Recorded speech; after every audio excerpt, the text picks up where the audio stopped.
just thought I'd do a quick video on oil change on an Audi 1800 diesel 2012. So we have already, basically we've already started. We've had it up on the ramp. We've removed the under tray, which is just a series of torques all around, and then it slots in the front, so that's easy. That torque out last, slide it out, comes off. You have to remove the top one, the top cover, which just pops on them little ball connectors to get access to the oil filter. There's the top of the engine. Those are the ball connectors that get access to the top of the engine. Down there is your oil filter. I've actually slackened it off now. To get at that, I've just taken that little bracket off there that was torqued on. So take that out, move that out of the way. I can now lift that out of there and change the filter. Underneath, I've already dropped the oil. The oil, I'll just go underneath and around, is that 19mm bolt on the end. Take that out, drop the oil, put it back in again. So there's the oil. The magnetic plug on the end of it had no debris on the end, so that's a good sign. It all looked quite clean underneath. So that's where we are. Your dipstick there for checking the level, cap there for filling up. So I'm going to continue.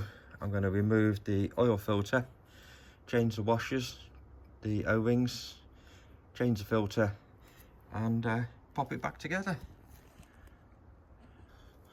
So hopefully there's the filter coming out, he says. There's no fit in here. I'm going to need two hands on this. Yeah, it does come out of there. Just some of these pipes need bending out the way with one hand and then the other. So there's the old filter. Pop it on there.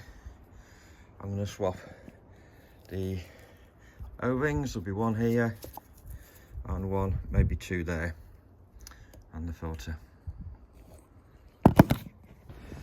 So as I thought, we've got 3 O-rings to replace, the filter to replace, and I use this nice handy little tool to pop the O-rings out to help changing them. Obviously, when you put them back together, a little bit of oil smeared on the O-rings so they don't snag and bunch up, and they go on nice and smoothly, and pop it back together. So there's the new O-rings fitted there, and there. The old ones, the bottom 2, were quite stiff actually, so they'd lost some of their elasticity. And a new filter in place. And now this is going to need 2 hands, I can see it now, but that is basically just going to pop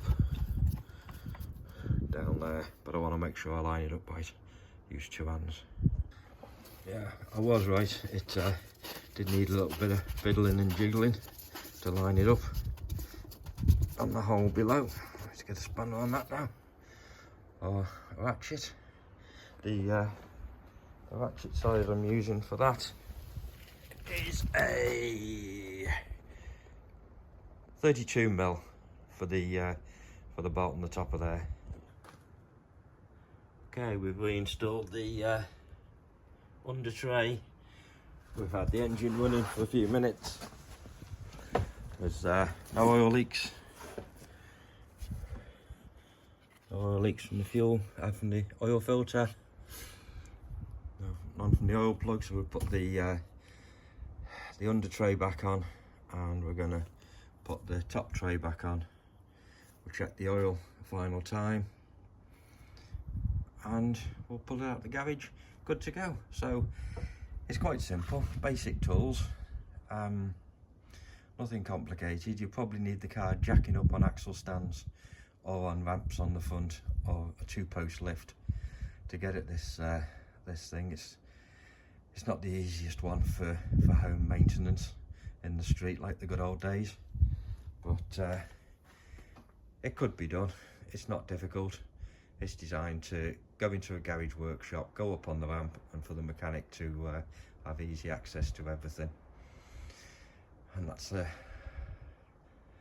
the way life is now. So if this has been helpful, give us a thumbs up and subscribe for more of this stuff, and I'll see you next time.